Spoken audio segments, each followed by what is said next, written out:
Pada video kali ini kita akan mempraktekkan bagaimana cara-cara memotong plat besi dengan ketebalan 10 mili. Hasil potongan untuk plat 20 mili, 20 mm ya. Lumayan halus ya. Dari pola yang didapat di mesin CNC mengikuti pola ini, begitu juga dengan lubang di tengahnya ini. Dengan kekuatan tertentu dan mesin cutting, flame cutting nanti akan menembus besi material plat ini setebal 20 mili. Flank ini memakai tebal plat 10 mili. Mesin CNC flame cutting tersebut dibutuhkan juga alat penunjang lainnya, yaitu LPG, gas LPG. Ini gas LPG dengan regulatornya, ada flashback eraser juga, regulator, serta satu gas lagi yang namanya oksigen. Ini oksigen plus regulatornya juga. Nanti ini akan masuk ke mesin CNC flame cutting untuk menunjang proses pemanasan dan pengkatingan atau penembakan sebuah benda kerja, yang mana pada tabung LPG ini akan disesuaikan ukuran tekanannya yang dibutuhkan dengan mesin dengan memutar tombol regulator ini. Barusan dibuka. Begitu juga dengan yang tabung oksigen, ini akan disesuaikan tekanannya sesuai tekanan yang dibutuhkan oleh mesin untuk menembak atau mengcutting sebuah benda kerja atau plat besi. Kita buka tekanannya sekitar 50 ya, ada satuan di sini ya.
belum panas ini, belum maksimal.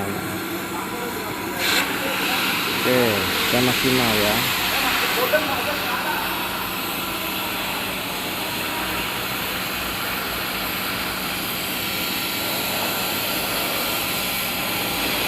Rasanya panas terik, apinya juga sangat panas.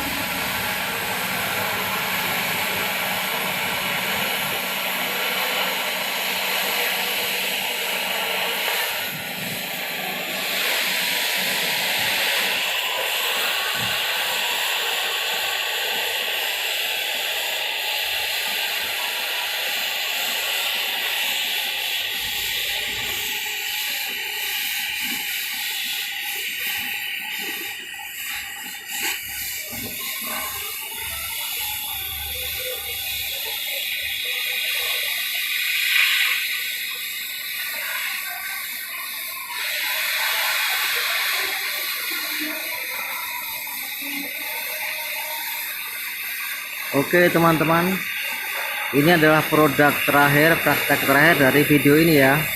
Terima kasih sudah menonton. Jangan lupa subscribe, like, dan komen. Boleh di-share ke teman-teman yang lagi belajar tentang CNC frame cutting. Terima kasih.